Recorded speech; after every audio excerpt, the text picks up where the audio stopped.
Hello everyone, and welcome to my channel General Hospital Official. I hope everyone is having a wonderful day. Before we begin, please hit the subscribe button and give this video a thumbs up. Nina's revenge on Carly. Should Willow keep kids away from the Corinthos family? General Hospital spoilers predict that, while Nina Reeves and Carly Spencer's animosity has cooled, it is about to heat up tenfold. During the Monday, January 6th episode, Carly complained to Jason Morgan about Willow Corinthos' behavior. After all, escorting Wiley Corinthos to Drew Quartermain's swearing-in ceremony in D.C. was totally improper given the circumstances. As much as Jason advises Carly to keep out of it, fans know she will not. Add in the fact that Michael is about to leave the canvas either to a clinic to treat his burn injuries or to be assumed dead, and Carly is about to suffer a big mental breakdown. When she gets this way, fans may expect her to lash out at individuals who irritate her. Carly warned Michael not to let Willow take the kids out of the gatehouse right before Christmas, when Willow's affair was uncovered. GH viewers know she'll become even more mommy bearish once she discovers Michael is no longer in the picture and Willow has complete control over both Wiley and Amelia Corinthos. This could be exacerbated if Willow continues to flaunt her romance with Drew, particularly in the aftermath of Michael's injury. Still, if Carly pushes Willow's buttons, may she decide to deny her access to the children? Nina was once in a similar predicament, anxious to spend time with Wiley, but Willow and Michael opposed the notion, while Carly was fine for it. How will Carly feel now that she is in Nina's position? Nina may advise Willow to keep Carly and Sonny Corinthos away from Wiley and Amelia for safety reasons. After all, Michael wouldn't be in this situation if he hadn't visited his father, and the explosion was clearly intended for the crime boss, not his son. While Nina still loves about Sonny, keeping him away from their grandkids is a tiny price to pay to guarantee Carly does not have access to Wiley and Amelia, not just for their safety but also as a form of retaliation. General Hospital predictions predict that Sonny's penthouse explosion and Michael's injuries will continue to shock Port Charles in the coming days and weeks. But may it also motivate Willow to go to extraordinary lengths to defend Wiley and Amelia? Could this push Carly to file her own custody suit? The highs and lows of Michael Corinthos on General Hospital. Michael Corinthos III, born in 1997, has had a rough life on General Hospital, complete with kidnappings, murdered girlfriends, and plenty of drama. Several performers have been linked with the role, including Dylan Cash, who played Michael as a child from 2002 until 2008. In 2009, he was SORAS to an elderly man played by Drew Garrett from 2009 to 2010. However, since then, Chad Duell has been the actor most strongly linked with Michael. He's been a major fan favorite. Fans were startled when he announced his exit, but not as surprised as they were when Michael was enveloped in flames, his fate unknown. It's been a difficult journey for the young man, so let's look back at his life thus far. Michael literally hit the ground running shortly after his birth. His mother, Carly Spencer, previously played by Sarah Joy Brown and known as Carly Benson, became pregnant with A.J. Quartermain's baby. But A.J. was an alcoholic. And because she didn't think he'd make a decent father figure, she pretended Jason was the father, and he fell for it. However, due to postpartum depression, Carly left Jason to raise Michael alone. Robin assisted Jason. But after a while, she couldn't take the lies and revealed the truth: A.J. was Michael's father. Carly eventually returned to marry Sonny. The mafia hung A.J. with a meat hook and forced him to give up his rights as Michael's father. Sonny subsequently adopted Michael as his own son. Before that, Tony Jones kidnapped Michael because he mistook him for his child, and later, Michael, his brother Morgan, and sister Christina were kidnapped by the evil mobster Faith Roscoe. Michael's situation would only worsen. He was later shot in the head and was in a coma for a year. Things only got worse when he awoke. He struggled with his memory and rage.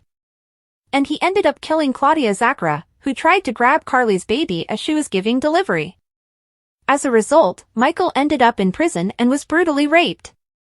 After he got out, his then-girlfriend Abby was killed by a crane that unintentionally dropped its weight on her head.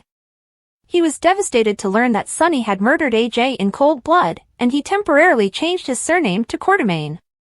Although Sonny saved several people from a bomb, Michael sued him for custody of his sister Avery. He considered his dear old father's lifestyle to be too risky. He was horrified later when his then-girlfriend Sabrina became pregnant with another man's child and was murdered by a serial murderer at a hospital. To make matters worse, Morgan was killed when his automobile exploded. Michael began a connection with Nellie, but she turned out to be insane, abandoning him and attempting to pass off a dead infant as her and Michael's son Wiley. When the truth was out, he and Willow pretended to be an item to get custody of the boy. The two eventually fell deeply in love and married. Willow nearly died from leukemia but recovered, and she and Michael eventually had a daughter called Amelia. However, she recently slept with his uncle Drew, and Michael witnessed the filthy deed on a nanny cam video. He was recently involved in a massive explosion at Sonny's apartment, and his fate is unclear. A father's worst fear, Sonny and Jason witness Michael engulfed in flames. Next on GH, Michael's life is in danger. Jason and Sonny face their greatest nightmares. Can they save? General Hospital teasers indicate that a preview clip has been posted for Wednesday, January 8, 2025. The clip just shows Michael Corinthos on fire. Michael is shouting and yelling for rescue. Next on General Hospital, at one point, Michael is no longer visible, but an arm emerges from the rubble. So let's talk about the fiery conflagration and Michael's outcome. GH spoilers: Jens Sidwell's fortress. Jens Sidwell isn't visible in the preview footage, but he's probably a significant component of Michael's fiery plot. Fans were stunned as Lucy Coe welcomed Sidwell to his new property at Windermere. After Sidwell and Lucy celebrated with some champagne, the villain danced joyfully around the manor. That must be a coincidence, given that Michael is imprisoned in an inferno at the same moment as Sidwell's celebration. On Wednesday, January 8th, General Hospital spoilers state that Michael will be hanging out in Sonny Corinthos' penthouse. Sonny and Jason Morgan will come shortly, but not quickly enough. By the time Jason and Sonny get to the penthouse, the flames had spread out of control. Even a beam from the ceiling falls down. GH spoilers: Michael Corinthos' fate. General Hospital spoilers say Sonny's entire penthouse is on fire. Michael is in the center, running around crying for assistance. Just when you believe Michael is gone, an arm emerges from the rubble. It's pretty dramatic, just right for this type of scenario. In a different preview clip, Jason and Sonny arrive at the penthouse, which is engulfed in flames. Sonny and Jason attempt to see through the flames. Since Michael survives the event, Jason and Sonny may come across as heroes. At the same time, it will spark an investigation into who is responsible. However, there may be a few red herrings before the real criminal is exposed. Which narrative are you most looking forward to witnessing on Wednesday, January 8, 2025? What forecasts do you have for Sonny, Jason, Michael, Lucy, and Sidwell? Who do you think will be originally blamed for Michael's fire injuries? Is Sidwell responsible, and if so, what will the villain do next? Willow and the kids say their goodbyes as Michael leaves for the treatment facility? General Hospital spoilers may have just penned the ideal conclusion for Michael Corinthos. People have been going crazy wondering about how their favorite character will end his adventure on the show. Then, ABC soap showrunner Frank Valentini foreshadowed a memorable storyline for Michael's swan song. Well, the day has come, and it's hotter than everyone thought. Clash over custody. General Hospital spoilers show Michael engulfed in flames as a shocking explosion occurs at Sonny Corinthos' penthouse. But it is not the beginning of all the drama. Michael and Willow were already involved in a heated custody dispute over their children. The man has no intention of removing Wiley and Amelia from Willow. He's only playing legal chess to secure shared custody, as court negotiations are notoriously unpredictable. Willow was already dealing with a bad marriage, so her daring tactic made her nervous. Meanwhile, Drew Quartermain is taking full advantage of the situation by blaming Michael. He's also nudging Willow away from the father of her children. However, it may not work if his dirty laundry with Nina Reeves becomes public. Instead, she will embark on a guilt trip and view her ex-partner in a new way. Tear-jerking family farewell? Fans are guessing hard as Michael approaches the other side of the explosion. They wonder if this tragedy will break down the ice wall that separates him and Willow, given how strong their love remains. After all, who can resist a reunion when their shared history and children are on the line? Furthermore, this may be Michael's spectacular exit arc. GH reports claim he may depart Port Charles for a burn treatment facility to recuperate, but there is a silver lining. Willow, Wiley, and Amelia might pack their bags and join him in turning a new leaf. We feel Michael will not hear a greater parting story than this one. Tragedy strikes General Hospital star Cameron Matheson during wildfire crisis. Cameron Matheson experienced an unspeakable loss. In a heartbreaking turn of events, Cameron Matheson, best known for his role on General Hospital, has lost his family home to the unrelenting California wildfires. The actor broke the tragic news to his followers, writing, "Our beloved home is gone, taken by the fires." Matheson opens up about losing his home.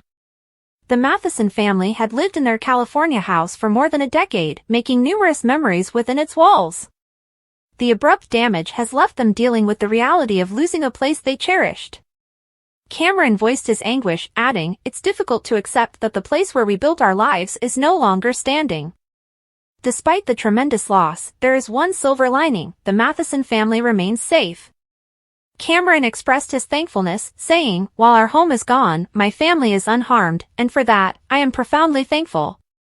This feeling parallels the experiences of many Californians who have endured similar disasters yet take comfort in the protection of their loved ones. Unimaginable devastation. The California wildfires have been particularly catastrophic this season, forcing thousands of citizens to evacuate and destroying several houses. Communities have rallied in solidarity, providing refuge and services to those affected. Cameron acknowledged the outpouring of support, saying, "The kindness and generosity we've received from friends, neighbors, and even strangers has been overwhelming. It reminds us of our community's strength and resilience." As the Matheson family begins the difficult rebuilding process, they stay optimistic. Cameron stated, "This experience has taught us the value of cherishing what really important. Homes may be rebuilt, but my family's safety and well-being are irreplaceable." He also indicated a wish to help others facing similar hardships, adding, "We want to be engaged in relief efforts, assisting people who have lost as much, if not more, than we have." After the fire, will General Hospital get a new Michael? All along, we assumed that General Hospital would kill Michael in the fire at Sonny's apartment to allow Chad Duell to escape. However, this is not always the case. The soap may just be disfiguring the character to the point that he needs intensive treatment at a burn hospital. After that, especially if Duell lands a movie role that transforms him into the next Ryan Gosling, AJ Sonny and Carly's son could return as a completely different guy. It's not like General Hospital is scared to recast its most popular characters. It did so with Carly after Sarah Joy Brown and Tamara Braun left. Following Steve Burton's resignation in 2012, the late Billy Miller was cast to play Jason. Even Brooklyn Ray Silzer, who rose to prominence as Emma, was recently replaced by newcomer Braden Bruner. Duell has stated that executive producer Frank Valentini left the door open for him to return, although he may never walk through it. In that instance, another performer may be presented with a new opportunity. The logical choice to follow Duell as Michael would be young and restless vet Robert Adamson, ex-Noah, who has frequently filled in as the baby-faced exec and has been well received by fans. But Adamson isn't the only choice. His young and restless replacement, Rory Gibson, would also make an excellent Michael. Darren Brooks, ex-Wyatt, from Bold and Beautiful would bring a lot of energy to the role, as well as some much-needed humor. Peter Port, ex-Dimitri, Days of Our Lives, would provide a significantly different taste to the character, which was to be expected given what Michael had gone through. General Hospital might even recast a former cast member as Michael. After all, the show has a history of giving performers new roles. See also, Michael Easton, Roger Howarth, Tamara Braun. It's possible that Dylan's former actor, Robert Palmer Watkins, will return to the show to play his cousin. Another option is for the drama to bring back Drew Garrett, who played a teen Michael. You'll recall that Duell's on-screen father, Maurice Bernard, was such a fan that he was, by his own admission, not very friendly to him when he was hired to take over the part. Garrett, like Michael, has aged and become more attractive, as shown below. What are your thoughts? Can you envision General Hospital ever being recast? General Hospital spoilers, Joss and Jack team up to avenge Dex and bring down Cyrus. The most recent General Hospital spoilers show that Cyrus is actually responsible for stabbing Dex Heller. It is a fact that supporters are already convinced of. However, the soap now has an official certification stamp on it. In a recent GH episode, we saw Jack Brennan review CCTV evidence to investigate the stabbing. What a surprise! Cyrus sneaks up behind an unsuspecting Dex and stabbing him from behind. Jack Brennan was astonished when he saw the footage. However, he has yet to take action with the information he has recently obtained. We know Jack is a gray figure, but it's unclear whether he leans more toward good or evil. We almost believed he was trying to kill Vaynton. However, it was discovered that he just asked Colette to follow him, and she fired at him without orders.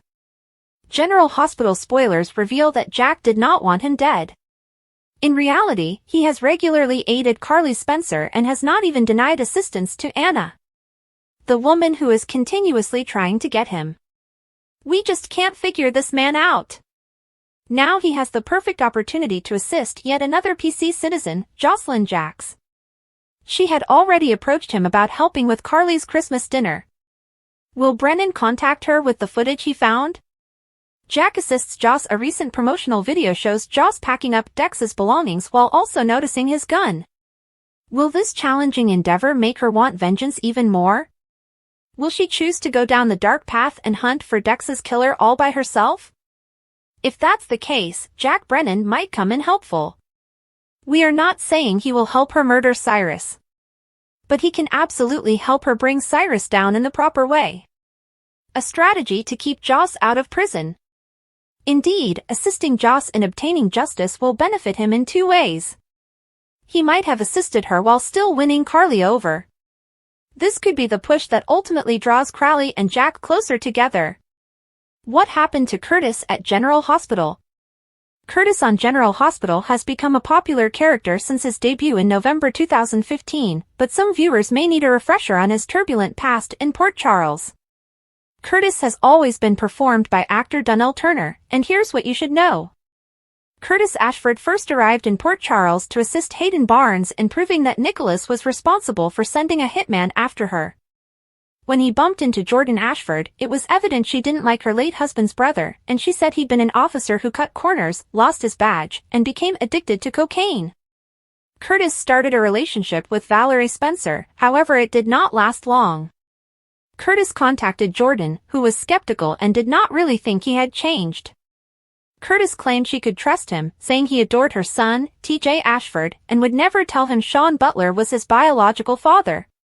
Unfortunately, TJ overheard the chat, and the secret was revealed.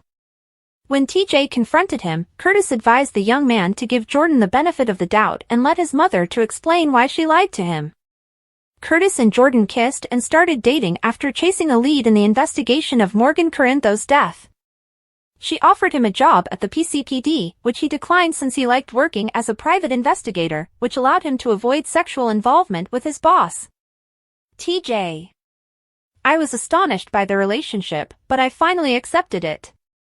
Curtis' Aunt Stella was less accepting, continuing to blame Jordan for Thomas's death. So when Curtis proposed to Jordan at the 2018 Nurses' Ball, Stella tried everything she could to prevent the wedding from happening. Curtis formed Ashford and McCall, a private investigation agency, with Sam McCall, and he also forged a deep friendship with Nina Reeves, asking her to be his best person after good buddy Drew Kane was unable to stand up for him at his wedding. Stella startled everyone at the ceremony when she interrupted to give her blessing, and Curtis and Jordan married. Unfortunately, the wedding night was spoiled when the newlyweds discovered Kiki Jerome's body in their honeymoon suite. Curtis assisted in the investigation of the serial killer case, but he also stood by his wife's side after Jordan was hit by Drew's car and hospitalized, necessitating a kidney transplant. After failing to persuade the violent Ryan Chamberlain to donate his kidney willingly, Curtis and others stole the organ for Jordan. He then disbanded his partnership with Sam to become head of security at Aurora Media, although this was merely a ruse to obtain information on Jax for Valentine. Naturally, Jax fired Curtis when he discovered his genuine objectives. After assisting Drew in investigating and apprehending Dawn of Day cult leader Shiloh, Curtis returned to work for Hayden, assisting her and Jax in locating the missing codicil to Miko's Cassidy's will, which would take Valentine's family fortune away. He included Mayor Laura Collins in the probe, and the two worked well together. Unfortunately, he was also a part of Valentine's ruse to dupe Nina into believing that Sasha was her long-lost daughter, and he was enraged at the Cassidine for causing him to inadvertently deceive his close friend. When a mob battle broke out in Port Charles, Curtis was concerned that drug runner Cyrus Renault was out for vengeance against Jordan. He assisted Marcus Taggart in rescuing Trina Robinson and Cameron Weber from the villain's goons, but Taggart was shot and died later in the hospital. At the officer's burial, Trina blamed Curtis for her father's death, and it was revealed that he also had a history with Trina's mother, Portia Robinson, who swore Curtis was not the teen's father. Curtis became protective of Portia and Trina when Cyrus threatened them, and he was as surprised as everyone else to discover Taggart had faked his death with Jordan's help. Curtis couldn't forgive Jordan for lying to him about it, which strained their marriage. He made some significant life changes, including purchasing a club, founding the Savoy, and filing for divorce. Curtis was shot while saving Portia from Cyrus, but he swiftly recovered. Stella tried to reconcile his marriage to Jordan, but he was uninterested. Curtis kissed Portia passionately after revealing his increasing love, and they began their official relationship.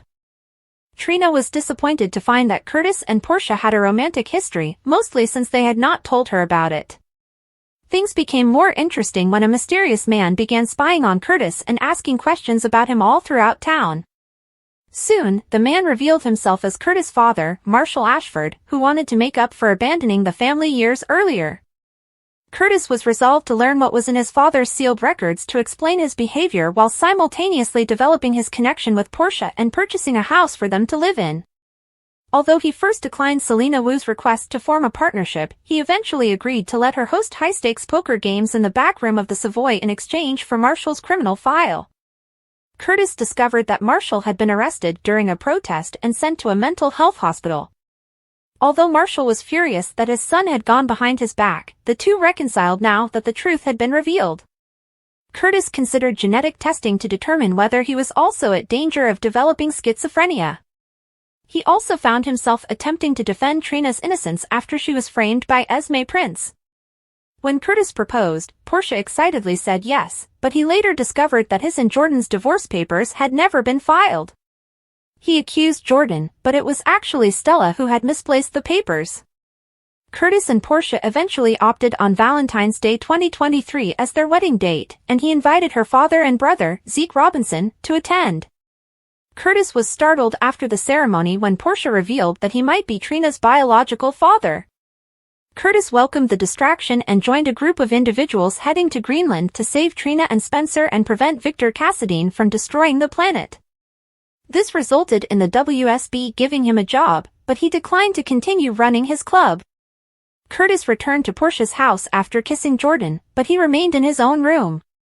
The family was stunned when a DNA test revealed Curtis was Trina's father, and the couple navigated their new relationship. After telling Portia about Jordan and Curtis' kiss, Zeke agreed that it had occurred but assured that his future will be with her. While Curtis was enjoying the Metro Court pool with his family, shooting broke out, and he was shot, despite not being the shooter's intended target. Curtis was transported to the hospital, where physicians performed emergency surgery to remove the bullet from near his spine. While under, Curtis flatlined and encountered his late mother, Irene, on the other side, but he realized it wasn't his time and returned. Curtis pushed Portia and everyone else who loved him away after waking up paralyzed from the waist down. Selena attempted to acquire the Savoy while he was disabled, but Curtis refused, so Marshall took over to run the club until he was ready to return to work. Curtis unwillingly entered therapy and later accepted to return home to Portia. Despite her efforts to comfort him, he still felt less of a man, especially in bed. Curtis' mood gradually improved, and he discovered a new purpose when he chose to investigate the shooting that left him crippled, with Jordan's assistance. Then Portia told her husband about an experimental operation that might be able to help him walk again, and he questioned if it was worth the risk. He eventually decided to go for it, but even after the successful surgery, he struggled to regain use of his legs. By the spring, Curtis had taken his first steps. Curtis subsequently made a career change, accepting Drew's offer to lead Aurora's new wellness division. When it was proven that Heather's murdering spree was caused by cobalt poisoning, Curtis supported Portia's wish to keep the criminal in prison, but was startled when she admitted to tampering with her blood test results to assure her incarceration. Curtis agreed to maintain her secret and met with Steven Weber to urge him to take his mother out of Port Charles when she was released from prison. Drew promised Curtis that once elected to Congress, he would make him interim CEO of Aurora while he focused on politics. But Michael told Curtis that Drew was lying and gave him the CEO role. The two conspired to manipulate stock prices so that Michael could seize control of Aurora and take it away from Drew. In the heart of Port Charles, mayhem exploded like a long brewing storm, culminating in a single, tragic catastrophe. Sonny Corinthos' penthouse, a symbol of power and control, became the site of devastation. The fateful night began with an uncanny calm as Sonny and his closest buddy, Jason, discussed business in the corridor outside the suite. Inside, Michael Corinthos sat browsing through his phone, ignorant that every second brought them closer to calamity. The peaceful atmosphere was broken by the unsettling sound of a ticking clock. Before anybody could react, a loud explosion ripped through the penthouse, unleashing flames, debris, and panic in all directions. Michael was in the middle of it, thrown to the ground by the force of the explosion. Smoke flooded the air as alarms rang, and Sonny Corinthos' once secure haven transformed into a war zone. Sonny and Jason dashed into the inferno, their intuition guiding them to Michael, who lay unconscious in the ruins. Jason's voice echoed over the tumult as he yelled for assistance, while Sonny knelt alongside his kid, his hands quivering as he checked for a pulse. He felt relief as he sensed the faint rhythm of life, but seeing Michael's burns and injuries left him with a terrible sense of failure. A city on the edge.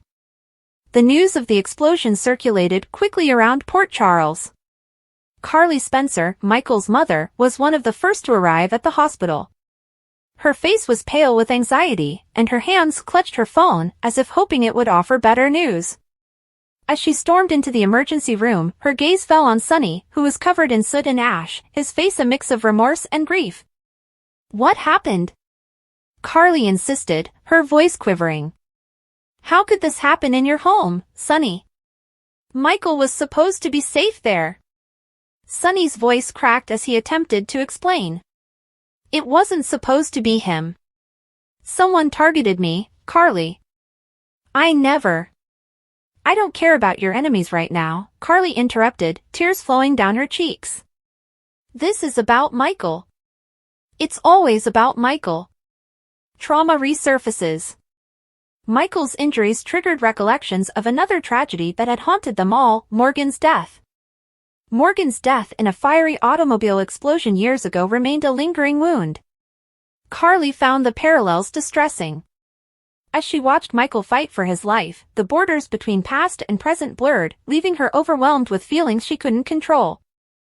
"I can't go through this again," Carly said to herself in the hospital corridor, her arms encircling her shivering body. "Not another one of my children." Shifting alliances. The explosion threatened not only Michael's life, but also the delicate balance of relationships around him. Carly's dread and resentment at Sonny grew, putting a gulf between them. She couldn't forgive the ongoing violence in his life, nor could she overlook the danger it brought to their children. Meanwhile, Carly's new love partner, Jack Brennan, stepped in to provide the comfort and stability she sought. His calm demeanor and continuous support stood in stark contrast to Sonny's distress. Carly found herself increasingly reliant on Jack, appreciating the tranquility he gave to her otherwise turbulent life. But Sonny was not ready to move aside. His love for his family remained as strong as ever, and he promised to make amends. "I won't let this tear us apart, Carly," he said one evening as they stood outside Michael's hospital room.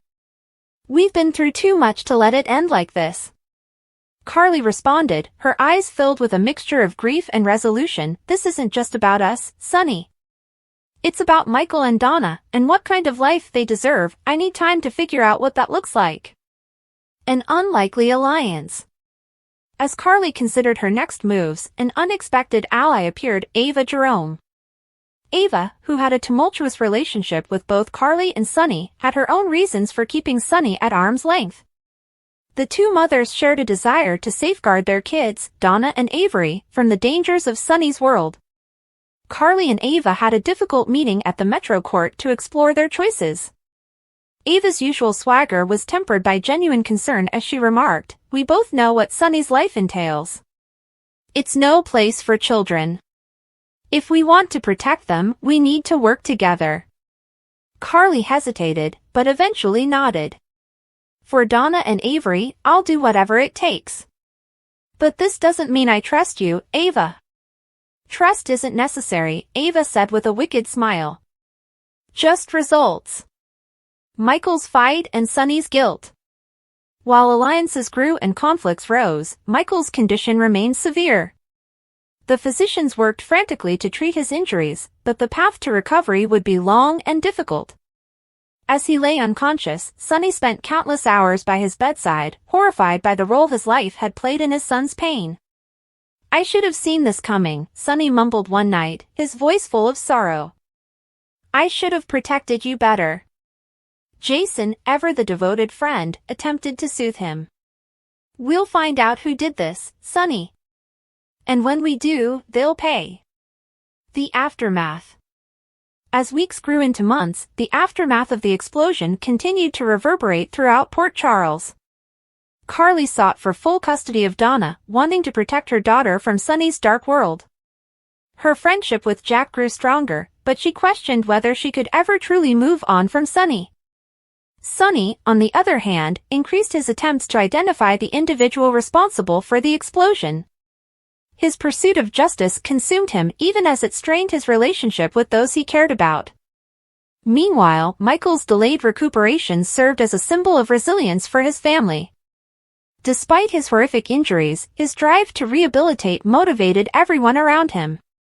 And as his strength returned, he became a voice of reason, pushing his parents to put aside their disagreements for the benefit of the family.